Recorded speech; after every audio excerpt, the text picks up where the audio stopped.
అమరావతి రాజధానిలో మంత్రి నారాయణ పర్యటించారు. క్వాంటం కంప్యూటింగ్ భవన నిర్మాణ పనులను పరిశీలించారు.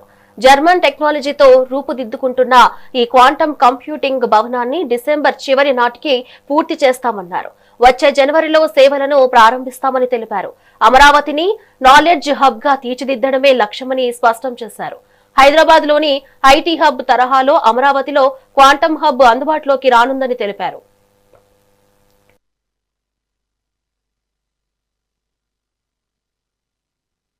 తెలంగాణ హైదరాబాద్ నగరాన్ని ఐటీ హబ్గా చేశారు. అదేవిధంగా చేయాలనే ఉద్దేశంతో క్వాంటమ్ వ్యాలీ క్వాంటమ్ కంప్యూటర్ని ఇక్కడ ఎస్టాబ్లిష్ చేసి దీని ఒక క్వాంటమ్ వ్యాలీగా దీన్ని నామకరణం చేయడం జరిగింది.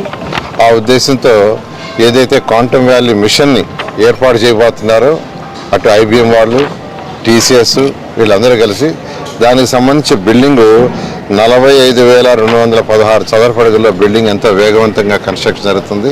మేజర్ స్ట్రక్చర్లో మేజర్ పార్ట్ కంప్లీట్ చేశారు. అయితే ఈ బిల్డింగ్లో కొన్ని స్పెషాలిటీస్ ఉన్నాయి.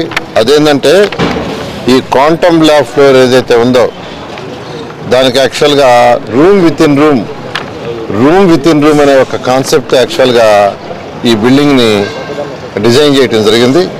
అదేవిధంగా భూమి నుంచి వెలువడే సిస్మిక్ శబ్దాలు, పరిసర ప్రాంతాల్లో వచ్చే ట్రాఫిక్ శబ్దాలను తాకుండా జర్మన్ టెక్నాలజీతో యాక్చువల్గా దీన్ని రూపొందిస్తున్నారు. అదేవిధంగా సమర్థవంతంగా ఈ మిషన్స్ ఇవన్నీ పనిచేయటం కోసంగా ఈ యొక్క క్వాంటమ్ చిప్పులు -273 డిగ్రీస్కి చల్లబరచడానికి హీలియం కంప్రెషర్స్, క్రయోజనిక్ డైల్యూషన్ రిఫ్రిజిరేటర్ని ఇక్కడ యూజ్ చేస్తున్నారు. అదేవిధంగా ఎలక్ట్రిసిటీ నిరంతరంగా ఉండటం కోసంగా ఎటువంటి డిస్టర్బెన్స్ లేకుండా ఉండటం కోసంగా డ్యూయల్ యాక్టివ్ ఫీడర్లు, అంటే ఒక ఫీడ్ ఇదైనా రెండో ఫీడ్ ఉంటుంది లైవ్లో, అలాంటి సిస్టమ్ తీసుకొచ్చారు. అదేవిధంగా గ్రిడ్ నుండి హార్మోనిక్, అంటే గ్రిడ్ నుంచి సౌండ్స్ వస్తుంటాయి, మీకు అందరికీ తెలిసిన ఎలక్ట్రిక్ లైన్స్, ఆ సౌండ్స్ శబ్దాన్ని ఫిల్టర్ చేయడానికి K13 రేటెడ్ ఐసోలేషన్ ట్రాన్స్ఫార్మర్లు వాడుతున్నారు.